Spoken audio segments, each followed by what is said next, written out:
Ok, muy buenos días. Hoy día es miércoles 22 de septiembre del 2021. Hoy día es miércoles de contactología en Yacle y miércoles de contactología en Franja Visual. El día de hoy estamos acompañados de un colega que nos acompaña desde Córdoba, en Argentina. Él es Eduardo Elvira, es óptico, contactólogo, con muchos años de experiencia, un apasionado de esta área específica de la profesión. Y el día de hoy vamos a conversar con Eduardo respecto a un tema muy interesante que es la contactología post pandemia. Así que Eduardo, bienvenido, muy buenos días al programa de Franja y al programa de YAP. Gracias, Guillermo. Muchas gracias por la invitación. Además, siempre es muy interesante conversar contigo sobre todos estos temas de actualidad, ¿no?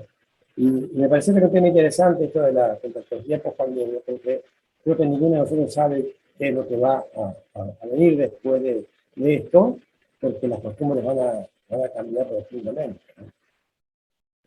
Ya nos están cambiando y claro, esta pandemia que de golpe nos cayó como un golpe, un balde de agua fría y nos obligó a una serie de repensar nuestra actividad.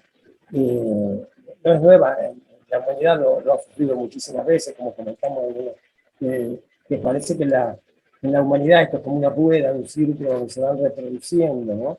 Si nosotros nos atendemos a las situaciones o a los acontecimientos que provocaron grandes cambios en la humanidad y que después se reflejaron en cambios sociales, no comenzó con la Revolución Francesa, que el grito eso de égalité, liberté, fraternité, sentaron las bases de la democracia y a partir de ahí fue otro el mundo. Claro, Después, esto es lo que tú comentabas, me parece muy interesante porque si retrocedemos en el tiempo, llegamos un poquito coméntanos un poquito de esto a nivel, tratemos de ubicarlo en una línea de tiempo en la historia, ¿no? Nosotros comenzamos esta pandemia que para muchos de nosotros fue la primera vez, esta primera experiencia, como tú decías, una experiencia única, una experiencia irrepetible, en un escenario jamás pensado, en un año particularmente icónico para la salud visual porque era el 2020, ¿no? O sea, a inicios del sí, primer trimestre nos enviaron a todos a casa y de esto pues más de año y medio. Y como tú decías, no es la primera vez que pasa, ¿no? Hablabas de la Revolución Francesa y en esta gráfica, y en, es, mira, y en esta perdón. gráfica pues vemos un poco de lo que estabas comentando. Sí, te doy la palabra nuevamente. Sí, no, está bien, digamos, en definitiva la idea es la misma. Es decir, cuando uno ve que la viruela fue una de las epidemias más grandes, la peste negra, con más de 300 millones de muertos, y uno dice, pero la viruela sí es algo que con una vacuna se previno, pero sí, eso fue ahora, anteriormente no pasó así. Pasó con la viruela, pasó con el sarampión, que ahora vacunando a los niñitos se previene todo eso, pero en su momento el sarampión también causó la muerte de 200 millones de personas. Y si empezamos a ver todas las epidemias que han venido como gripes especiales, como el H1N1 que era, la gripe asiática, la de Hong Kong y demás que han causado grandes muertes, esto es parte de lo mismo, ¿no? Pero realmente la peste bubónica fue también otra situación gravísima. Yo de niño me acuerdo, bueno, vos sos muy joven, pero yo pude, o desgraciadamente viví la época de la poliomielitis y hasta que se logró hacer una vacuna del temor de nuestras madres y que no nos dejaban salir a jugar, o íbamos a la escuela con protecciones muy caseras que nos hacían tener una pastilla de cloro. Alcanfor, que pensaban que de esa manera se prevenía. Y bueno, todo eso que hemos vivido y que realmente volvemos a pasar de ahora, ¿no? El tifus, el cólera, que eso hemos tenido pestes muy severas, pero no nos olvidemos inclusive que todavía no se encontró una vacuna para una de las actividades más grandes como la del VIH, ¿no? Que ya llega a causar más de 50 millones de personas. Me recuerdo también que al inicio del siglo la fiebre española, la peste española, mató más gente que la de la Primera Guerra Mundial. O sea que realmente esto que estamos viendo, bueno, nos toca a nuestra generación, pero realmente tenemos la gran suerte que en un lapso muy mínimo, si se quiere, se consiguió una serie de vacunas que de alguna manera nos protegen y nos previenen de la muerte en la mayoría de los casos. Y bueno, de cualquier manera, el tema es qué pasa a partir de acá. Creo que venimos analizando respecto a nuestra profesión, porque el cambio el cambio en la sociedad ha sido muy grande.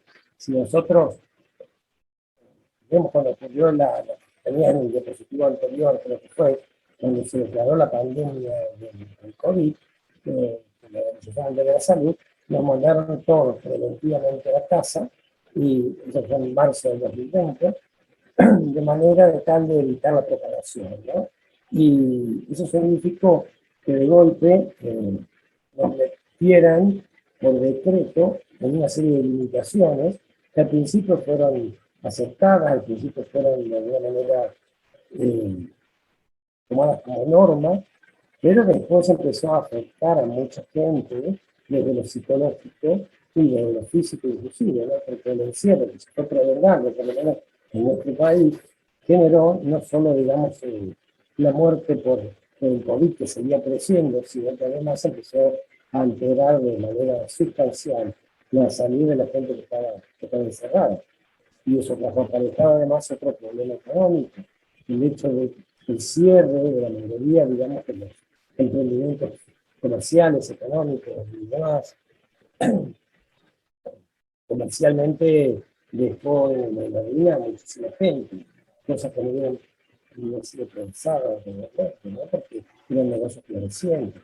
Y salvo aquellos que se declararon como imprescindibles, de farmacias, de supermercados y esto, bueno, los demás hubo muchísimos que recién el día de hoy, por lo menos en nuestro país, como salones de fiesta, salones de reuniones, gimnasios, recién se están autorizando con un cargo de gente mucho menor de lo que era habitual. Eso también trajo alteración y cambio en el económico.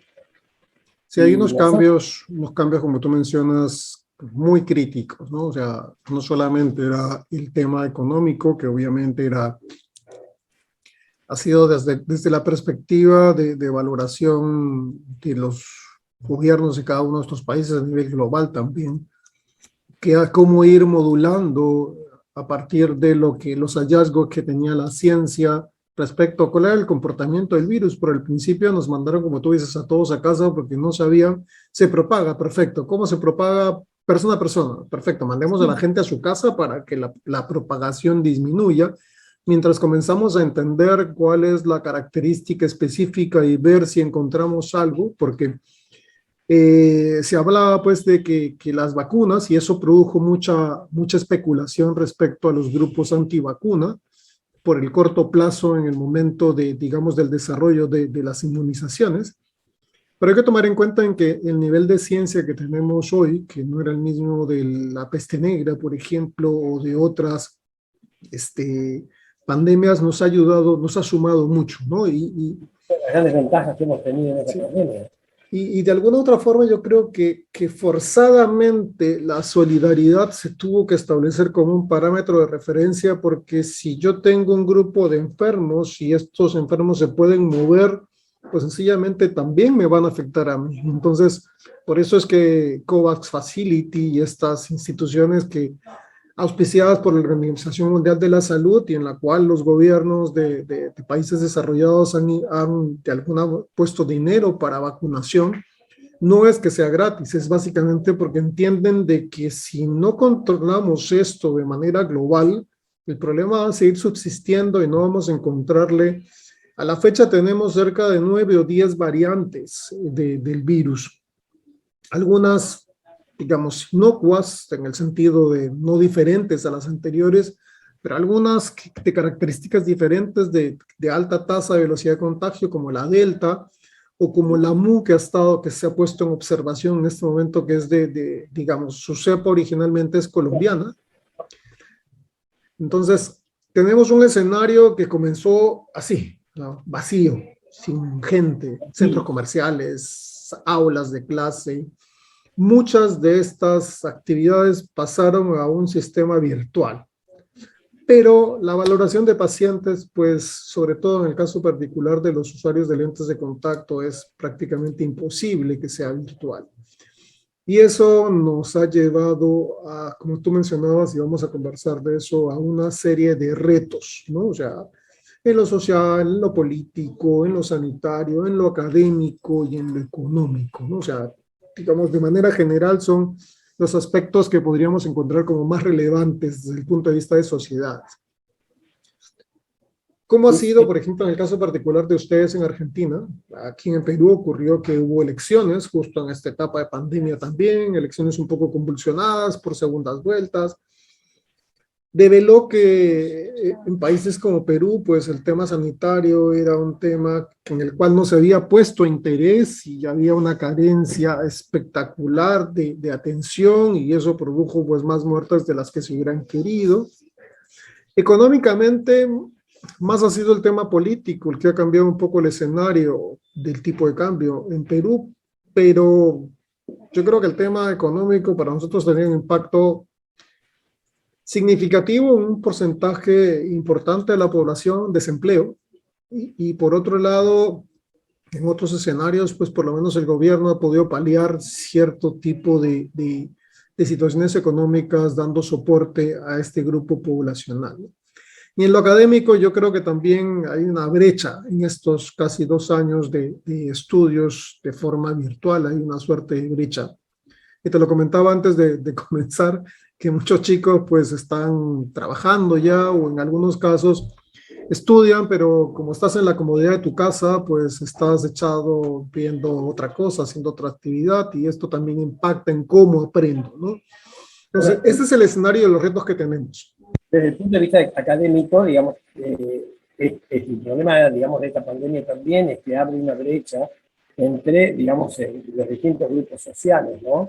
Porque los que tienen acceso, digamos, hablo particularmente de mi país, que lo que conozco, digamos, es muy normal seguramente en el primer mundo que en cada casa haya 3, 4 computadoras o 3, 4 teléfonos celulares con los que podrían salir las clases virtuales y demás, pero, digamos, hay una alta falencia en digamos, muchas casas de gente de bajos recursos que solamente se manejan con un celular y por ahí si son 2 o 3 niños y tienen que ver clases. Entonces se produce una brecha entre, digamos, la posibilidad que tiene un niño de seguir una clase virtual y de aprovecharla y de crecer digamos, en lo educativo, cuando tiene su computadora, su internet de alta velocidad, y donde hay niños que han tenido que ir a la plaza, por ejemplo, para tener señal para poder hacer la tarea. Entonces, eso también en lo académico ha marcado diferencia, ¿no? Y también pensaba el otro día algo que nos toca muy de cerca. Antes, digamos, los congresos, las reuniones, era un motivo, digamos, social para nosotros, más allá de ir a aprender o ir a escuchar una lectura o ir a escuchar un trabajo. Y ahora, digamos, eso se hizo todo en forma virtual, todo en forma online, uno puede seguir todos los trabajos desde la comodidad de su casa, pero perdemos la parte más importante, que es el contacto social con los colegas, y que es en general donde uno puede desgranar esa experiencia particular de cada uno. Eso desde lo académico creo que ha cambiado muchísimo porque lo que son los webinars y demás han llegado para quedarse y a veces uno piensa el hecho de viajar y de tener que ir y hospedarse y el costo frente a un webinar que lo hace tranquilamente de su casa sentado, digamos, tomando una gaseosa, ¿no? Claro, es que nos hemos encontrado en más de una oportunidad, en algún momento hemos coincidido tanto en Argentina como en algún otro país de América Latina, y es cierto, ¿no? Era de repente no era el evento en particular, porque cada uno estaba en el tema y en la sala que le interesaba, en ese momento era tu webinar presencial, digamos. Pero era ese intercambio en los pasillos, en el coffee break, ¿no? Ese intercambio social, esa sensación de compartir con otras personas, ¿no? Que también es muy importante dentro de nuestra vida, ¿no? Vivimos en comunidad y también nos afecta, es, como tú decías, la parte psicológica también para muchas personas ha sido muy crítica. Son importantes, sin duda. ¿Sí? Yo he notado también, digamos, desde lo económico, lo que nos ha pasado en esta pandemia, que si bien en nuestro grupo profesional, los ópticos, los contratólogos, que estuvimos dentro de los grupos esenciales y nos permitieron atender con cierto protocolo que hemos seguido y que yo creo que es una de las cosas que también va a llegar a futuro, ¿no? Ciertas normas de cuidado que de alguna manera sabíamos que eran importantes, pero que por ahí no teníamos el cuidado que tenemos en este momento. Pero, por ejemplo, lo hemos notado de que el hecho de sacar turnos para ir a un profesional que le haga una medición de la visión, ya sea oftalmólogo, optómetra, significó que mucha gente no concurriera, o significó que también en el momento que le tenían que extender la receta, el profesor dijo, no, lente de contacto, esperemos que pase un poquito esto, porque el riesgo de tocarse los ojos, hay estudios que indican que pudiera haber un contagio a través de las mucosas oculares, el hecho de tocarse los ojos.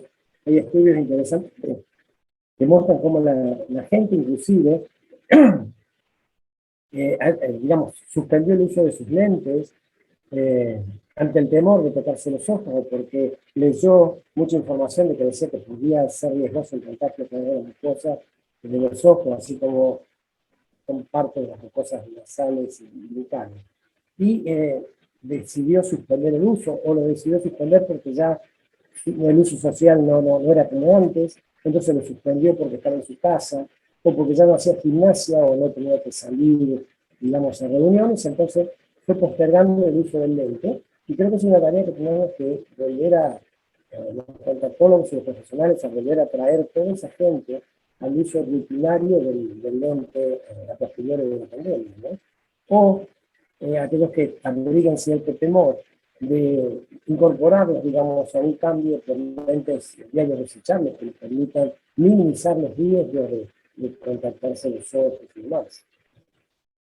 Yo creo que también va a quedar desde el punto de vista sanitario, viendo este triángulo tan perfecto que has hecho, desde el punto de vista sanitario creo que si bien el uso se han ido liberando, se ha ido, digamos, dando ciertas posibilidades de salida de los controles que teníamos, como que en algunos lugares la máscara el barbijo no se usa, la distancia, uno ve que por ahí ya no es tan estricto como antes, el cuidado estricto de mantener distancia con otras personas, pero yo creo que muchos, digamos, la ventilación va a quedar el hecho de usar el barbijo cuando uno tiene cierta cercanía con el paciente, o el hecho de tener las máscaras protectoras o las pantallas protectoras en el instrumental. Creo que todo eso va a servir, digamos, como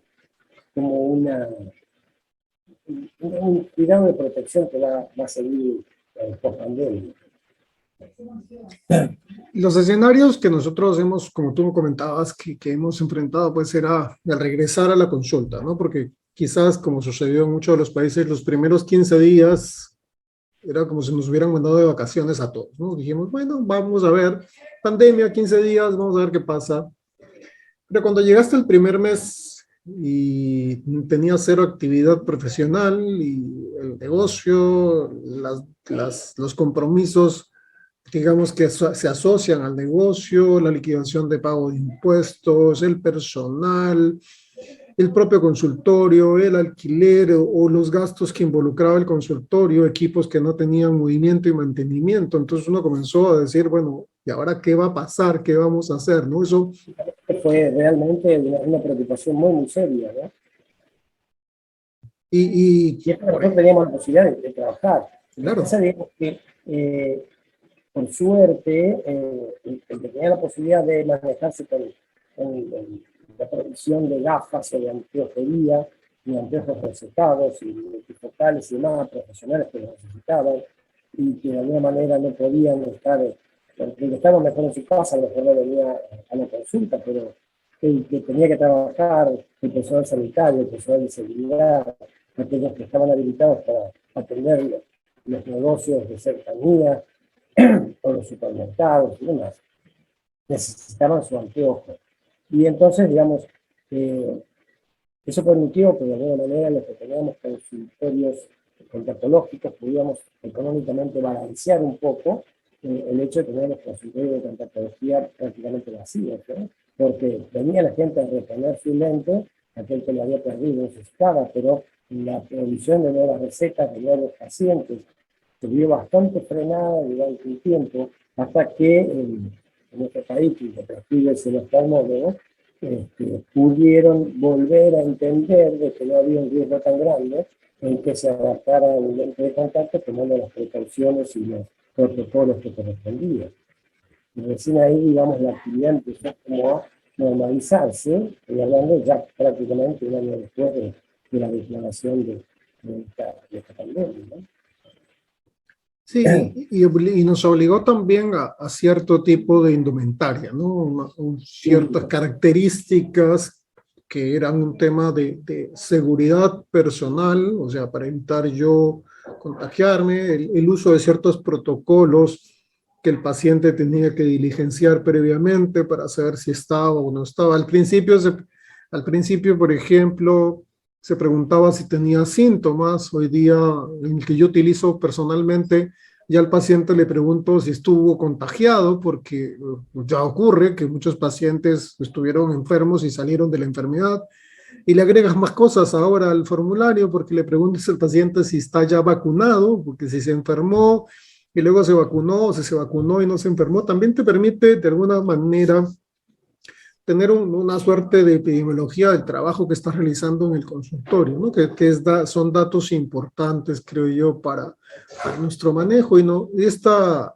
suerte de indumentaria, como tú decías, el barbijo, la mascarilla, pues van a quedar prácticamente para el uso y atención de pacientes. Quizás no estamos pensando en el 2021, de repente en el 2023 o 2024, ¿no? Esperemos que en ese momento pues tengamos nuevamente esa posibilidad de abrazarnos sin temor, ¿no? Porque ahora si te vas a dar la mano con alguien, como que te sientes corto, o inmediatamente buscas el alcohol en gel para limpiarte, o vas al baño luego, porque de alguna forma sabemos que esto genera pues la posibilidad de rotación. Es como el dinero, ¿no? La contaminación en el dinero está básicamente por la gran rotación que tiene. Y esto involucró que en diferentes escenarios tuviéramos que utilizar diferente indumentaria, ¿no? En el caso nuestro, donde el nivel de exposición no era la del paciente COVID propiamente dicho, pues era una indumentaria, digamos, más ligera, como la que vemos en el lado derecho, ¿no?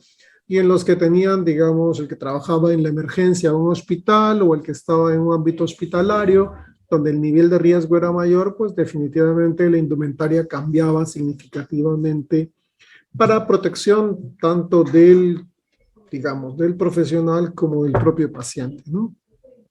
Inclusive para alentar los temores que pueda tener el paciente, ¿no? Que uno vea que digamos, uno está cuidándose con un camisolín, está con el barbijo correctamente colocado, tiene, digamos, una máscara completa, o tiene una antiparra que aísla también ese contacto, lavarse permanentemente las manos y el alcohol cuando se toca, después de colocar el lente de contacto, se va a tocar el rostro. Es decir, que son situaciones que hacen que el mismo paciente también se sienta más seguro de que está en un lugar donde el riesgo de posibilidad de contagio es muy bajo, ¿no? Lo que decía también es la obligación de que antes de entrar al local deba utilizarse los pies y luego las manos, y asegurando que no ha estado en contacto con gente, digamos, que haya estado contagiado, ¿no?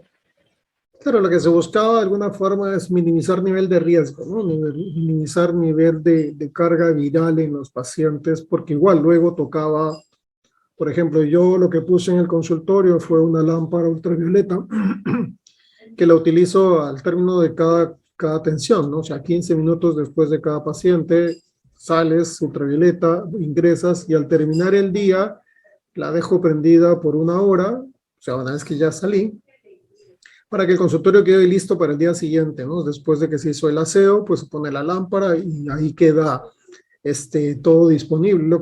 Lo que de alguna forma, entonces, si uno comienza a analizarlo, son accesorios que debieron estar siempre en la consulta como parte sanitaria importante, ¿no? Como los dispositivos, accesorios que se utilizaron para los forópteros o para las lámparas de hendidura, por ejemplo, que evitan no solamente el COVID, ¿no? O sea, desde el mal aliento hasta un estornudo y muchas situaciones.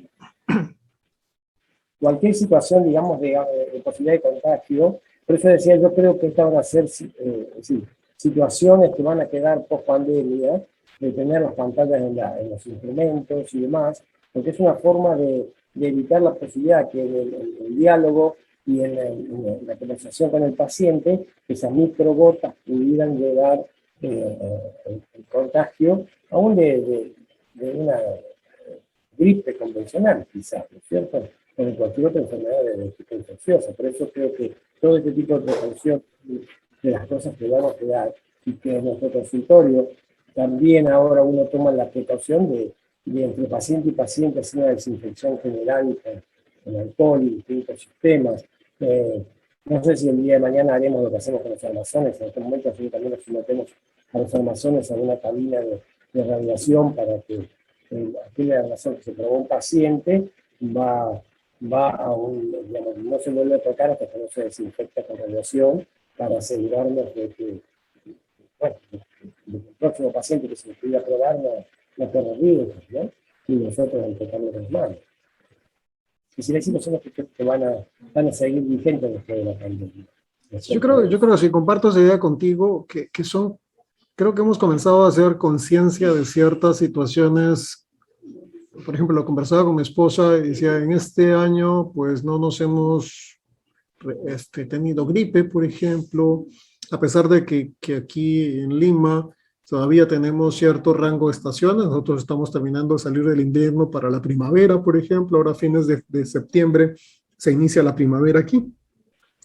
Entonces tenemos una ciudad que tiene variantes, ¿no? Nosotros al final del año llegamos al verano, comenzamos el verano al inicio del siguiente año. El resto del año el clima es templado. Lima no es una ciudad muy fría, pero lo que ocurre regularmente, lo que no es fría, pero es muy húmeda, porque estamos muy cerca a la franja costera. La humedad relativa en el invierno llega al 95, 96%. Y en esa época del año, pues los problemas respiratorios son muy comunes. O sea, es muy común que aquí la gente o se resfríe o tenga gripe, sobre todo en la época de invierno, donde hay mucha humedad, ¿no? Y donde los servicios de transporte público pues van con todas las ventanas cerradas y la gente va muy abrigada y la temperatura se eleva y eso favorece, pues, ¿no? Desplazamiento, ¿no? Por eso también otra de las cosas que cuesta volver a la normalidad, a pesar de que se han ido liberando ciertas restricciones, es que la gente que se acostumbró a hacer el trabajo desde su casa, digamos, quiera volver a la normalidad de ir al trabajo, porque encontró la comodidad en su casa, se evita el desplazamiento, los riesgos del transporte público y el tener de alguna manera, digamos, que salir de lo que sería su refugio, que es su hogar, ¿no? Y a pesar de que se han liberado para volver a trabajar, muchos se reniegan de tener que hacer tarea, digamos, presencial, cuando lo podrían hacer en forma virtual. Y hay dos miradas a esto.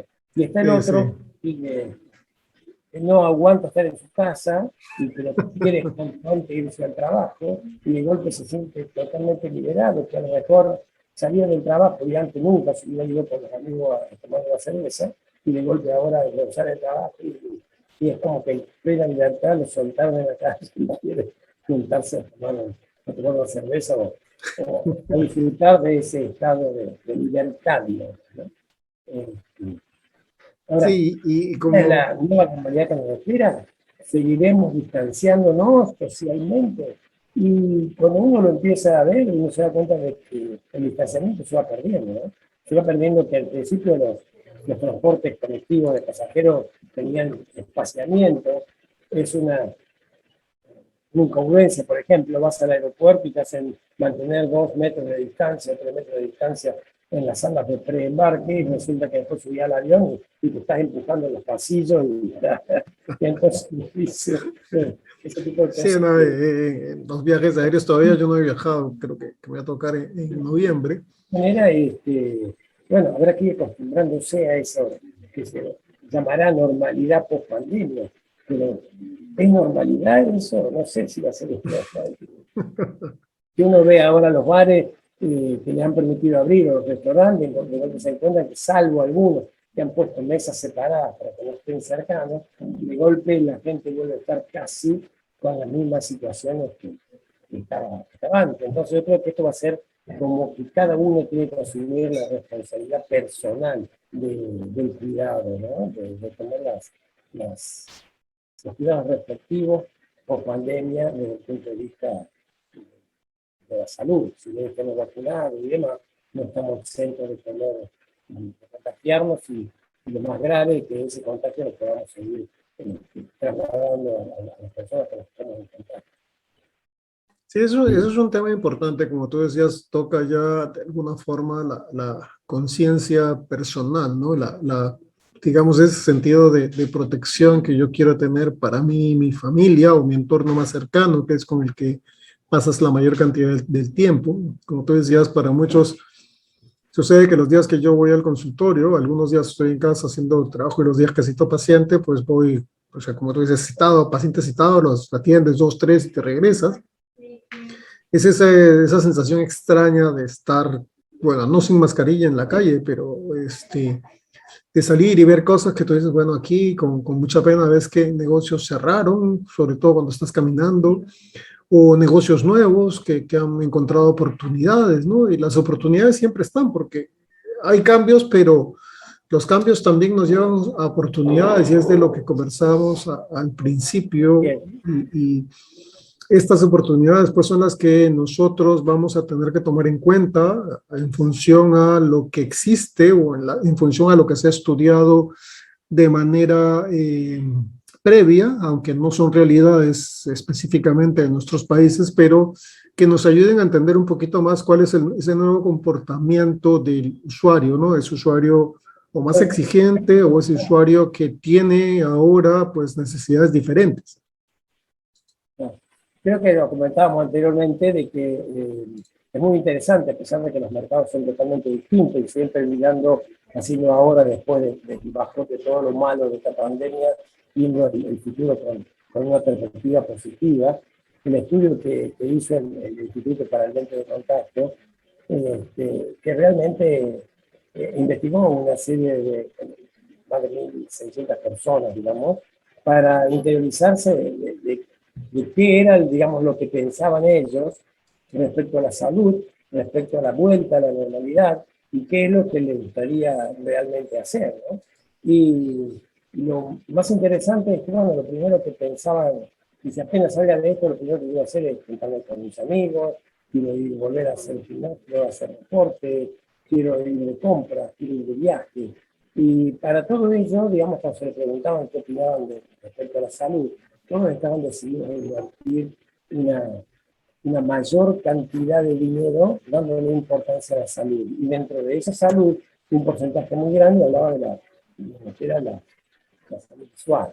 Es decir, que su expectativa de felicidad, digamos así, o de cumplimiento de sus objetivos dependían de la visión.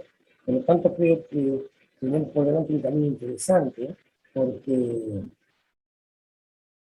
hay una alta demanda de pacientes que están esperando salir de esto para decir, bueno, quiero viajar, quiero salir a cenar, y para todo ello, digamos, dependen de su visión.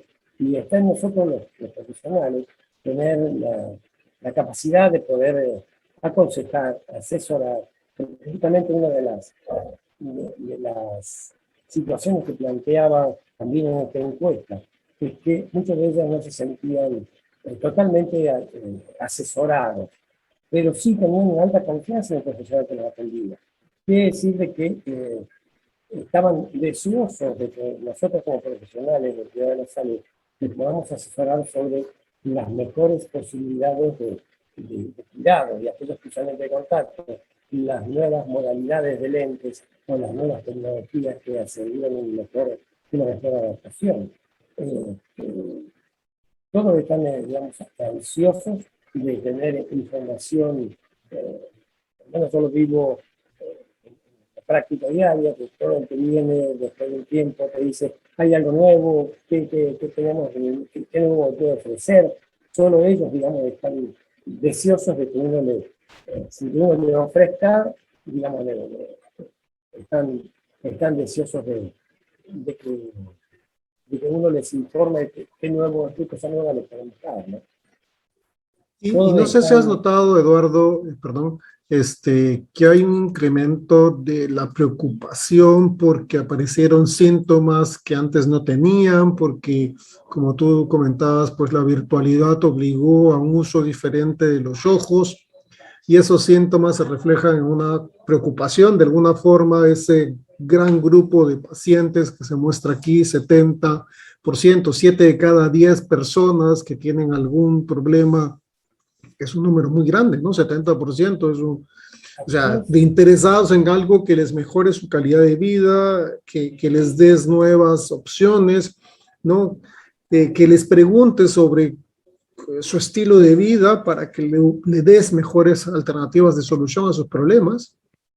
Sí, no hay duda de que, porque digamos, ¿qué es lo que provoca este cambio? No hay duda de que ya el paciente que ingresa en nuestro consultorio no es el mismo que teníamos hace 2 años atrás. Es decir, es un paciente que ha cambiado. Y lo interesante de esta estadística que estábamos hablando antes de esta conversación, cuando empezábamos, ¿no? Es que la gente encuestada, una alta proporción de ellos, han tenido, sienten y dicen cambios en la salud física y en la salud mental, ¿no? El encierro, el hecho de no poder ver su familia, el hecho de no poder ver sus amigos, el hecho de solamente poder conectarse virtualmente, la falta de ese contacto. Nosotros los seres humanos somos personas de contacto, ni hablar de los latinos, donde para nosotros el abrazo, el darnos la mano, darnos un beso, para nosotros eso es parte de la sensación de amistad, ¿no? Y entonces, digamos, esos cambios en la salud física y mental son los que llevan a que de golpe digan, yo quiero invertir en salud, yo sé que apenas salga de esto, lo que pueda voy a cambiar en la forma de pensar, digamos, ¿no? Es decir, específicamente, más del 40% dice, yo quiero tener una mejor salud para poder disfrutar. Y es lo que, lo bueno de esto es que el paciente tiene una alta confianza en el profesional que lo atiende. Es decir, de que siente como que es la persona idónea, a pesar de que está muy actualizado a través de las redes, con leer y novedades de la salud, también se encuentra con que muchas de esas novedades no está seguido si son ciertas o no, y necesitan reconfirmarlas cuando está con el profesional al que tienen confianza, ¿no? Y entonces, para ellos, el contacto con el profesional es fundamental y está en nosotros en saber asesorarlos adecuadamente para seguir alimentando esa confianza que tienen. Sí, es un punto interesante, ¿no? Porque son de las oportunidades que se nos han venido de gratis, ¿no? O sea, ese espacio en el cual el paciente nos pregunta porque confía y en la medida que tú comuniques adecuadamente, incrementamos ese nivel de confianza y ese nivel de fidelización que antes solamente se tenía con un producto, ¿no? Yo creo que eso es una de las grandes oportunidades que estamos tomando y que debemos tomar, que no debemos dejar pasar para con los pacientes, ¿no? Además de ser una oportunidad, también es un gran compromiso para nuestro trabajo profesional. Sin duda. Lo importante de esto es que uno lo ve diariamente, donde la persona que viene después de todo el cierre que ha tenido y que se atreve a sacar un tubo y se atreve a venir, digamos, de alguna manera, venciendo sus temores, porque no hay duda de que cualquiera de ellos, es más, hasta uno personalmente, si tiene una clínica para hacerse un estudio, un examen, una consulta, tiene cierto temor, si acá en este lugar, están los virus dando vueltas, esa persona que venció sus temores, sus miedos, y viene a la consulta, no se da cuenta de que te agradece en muchos casos de que le hayas prestado la vida, es decir, que te interiorizaras de su estilo de vida, de sus necesidades, para de alguna manera poder satisfacerlas, ¿no? Entonces yo creo que es fundamental que sepamos escuchar al paciente para saber cuáles son las necesidades que tiene, o cuáles son sus inquietudes, digamos, y poder satisfacerlas. Porque, bueno,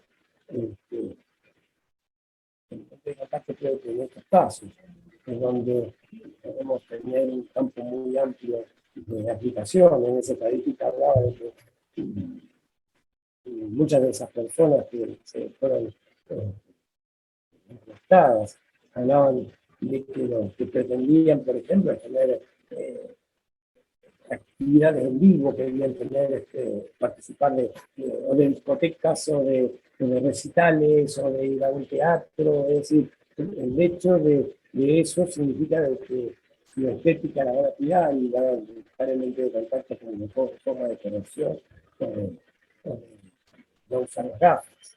También, también otro de los porcentajes muy altos ha sido hincapié en la actividad física, entonces que vuelve a hacer actividad al aire libre, a hacer running o a hacer gimnasio, a hacer algún tipo de actividad física como deporte y demás.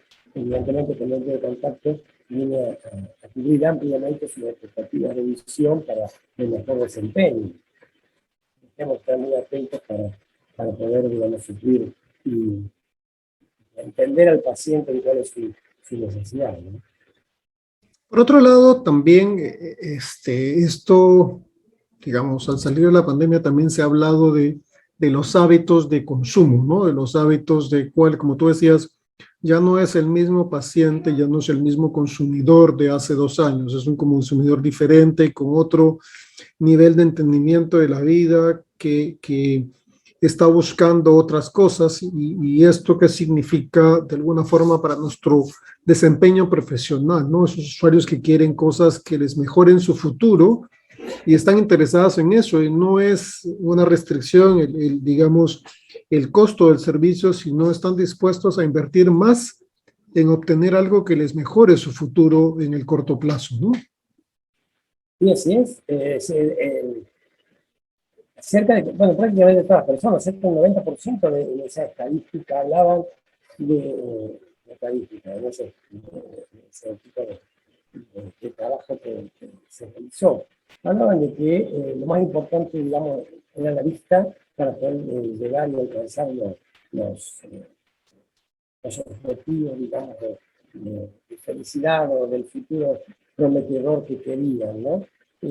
Por supuesto, dinero es un factor limitativo y seguramente no podemos comparar en muchos países de Latinoamérica con el primer mundo o Estados Unidos en los estudios, pero de cualquier manera la gente está dispuesta a invertir para invertir más dinero, invertir, digamos, en todo lo que representa esa visual. Por tanto, creo que es una oportunidad interesante y muchas veces lo vemos también eso, a pesar de que el costo de un lente de reemplazo diario sea superior al de los lentes de reemplazo funcional, que la gente está dispuesta a hacerlo, pero no mide ese costo porque sabe que es beneficioso para la salud. Por lo tanto, creo que puede ser también una oportunidad la pandemia para poder, digamos, llevar los pacientes hacia adaptaciones, digamos, que sean más exitosas y que eviten el abandono del lente de contacto, ya sea con problemas desde el punto de vista del confort, o con problemas desde el punto de vista de alteraciones de la fisiología y demás, que lo podría pasar con lentes de uso más tiempo, ¿no? Más extendido. Lo hemos visto con muchos estudios que con un lente de reemplazo diario se limita muchísimo todas las posibilidades de reacción. Al día de hoy, cuando pensamos también en usuarios de lentes de contacto, nuestro grupo objetivo es definitivamente los millennials, que están entre los 18 y 34 años actualmente. ¿Por qué? Porque además de que ser digamos, el nicho de mercado de interés pensando en el futuro también, porque luego pasarán a la presbicia y a otras condiciones fisiológicas naturales, vemos que este Instituto de Lentes de Contacto nos menciona que el 42% de este grupo de personas están interesados en invertir más dinero en cosas que mejoren su futuro, ¿no? O sea, sus habilidades, y estamos en la edad, pues como tú decías, de actividad física, de cuidarse más, y muchos de ellos también están interesados en invertir más dinero en cosas que mejoren su salud, ¿no? Su salud física, mental, por eso es que muchos de ellos acuden ahora, cosa que hace 30 o 40 años ocurría, pues a consultas de psicología por ciertos problemas, pues, solución de conflictos, que cosa que en el pasado pues no se tomaba en consideración. Eso quiere decir que hay no solamente hay un cambio en la parte económica, sino también un cambio del paradigma del típico paciente que estamos atendiendo. Lo que pasa es que, digamos, la gran mayoría, digamos, de las personas, ¿no? Consideran de que la inversión en salud visual, digamos, es lo más importante para poder tener una mejor calidad de vida y alcanzar los objetivos que se proponen. Entonces, yo creo que es importante, sobre todo, digamos, en aquellos que usan anteojos, poder indicarles además lentes de contacto, pasarlos a las ventajas que le puede dar un lente de contacto, ampliar, digamos, el efecto de pacientes que usan lente de contacto. Y que usan anteojos y de golpe está en la edad de hacer deportes o hacer una actividad física, poder indicarle los lentes, aunque sea, digamos, descartables diarios para ese tipo de actividad, y solo él después se va a enganchar para usarlos permanentemente, porque, digamos, la información que a veces los generadores de recetas dan en el paciente, estoy hablando en países como el nuestro, donde los tamaños que se escriben, ¿no? Y desgraciadamente, digamos, no da la información cuando el paciente tiene una corrección que podría hacerlo apto totalmente y muy beneficioso para el lente de contacto, le da la prescripción para el anteojo y no le habla del lente de contacto y el paciente directamente va y hace el anteojo. Y si en ese momento el profesional que le está haciendo el anteojo no le habla de la posibilidad del lente, ese paciente pierde todas las ventajas y posibilidades que podría tener si se adaptase al lente de contacto, ¿no? Eso nos pone en el escenario también de que para ciertos grupos específicos de paciente, pues el tema de la comunicación es importante, ¿no? Mejorar nuestra comunicación nos incrementa confianza. Aprovechando que tenemos más tiempo de consulta, digamos hoy día, digamos hora paciente, incrementa la posibilidad de conexión y la información debe ser concreta, no debe ser una información muy difusa, muy vaga, pues no ayuda a mejorar esa comunicación con el paciente. ¿Crees tú que tenemos una oportunidad también en la comunicación? Tenemos por un lado la oportunidad económica, por otro lado la oportunidad de los cambios de hábito y por otro lado algo que sí depende de nosotros, que está directamente asociado a mejorar la comunicación con los consumidores, con nuestros pacientes de lentes de contacto?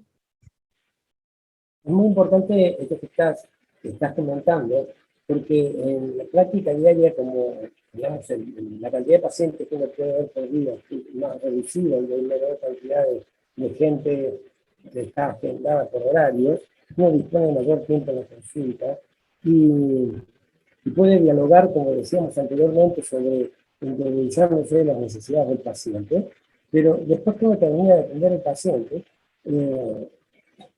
por un lado gratificante, por otro lado risueño, porque el paciente dice, muchas gracias por me atendió.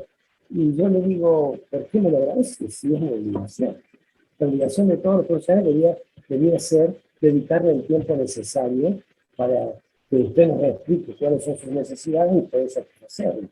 Pero desgraciadamente a veces tienen una atención tan limitada, donde el paciente se le da un tiempo muy limitado, porque tiene que cumplir una cantidad de pacientes en las consultas